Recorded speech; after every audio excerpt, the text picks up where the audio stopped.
আপনার জীবনের শ্রেষ্ঠতম রাত্রি, আপনার জীবনের সকল ভুল ভ্রান্তি মুছে ফেলার রাত্রি আপনারই দ্বার প্রান্তে। একটি রাত যা হাজার মাসের চেয়েও উত্তম, একটি রাত যা জীবন ভর ইবাদত করার চেয়েও উত্তম।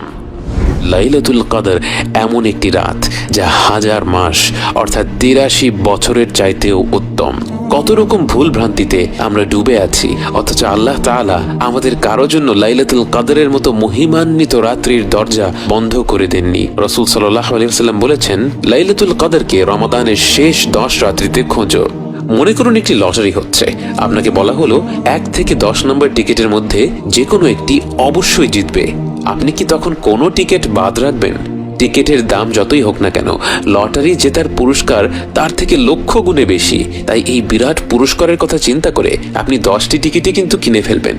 অতএব আমাদের উচিত শেষ 10 রাত্রির প্রতিটি রাতে আমাদের শতভাগ প্রচেষ্টাটা করা। তার পাশাপাশি হয়তো যেই রাত্রিগুলির কথা বিশেষভাবে এসেছে, যেমন 27-এর রাত এবং বেজোড় রাতগুলো, সেই রাত্রিগুলিতে আমরা বাড়তি কিছু আমল করতে পারি। কিন্তু অবশ্যই অন্যান্য রাত্রিগুলিতে, বিশেষ করে 27-এর পরের রাত্রিগুলিতে যখন খতম তারাবি শেষ হয়ে যায়, তখন যেন আমরা আমাদের ইবাদত কোনোভাবেই কমিয়ে না দেই।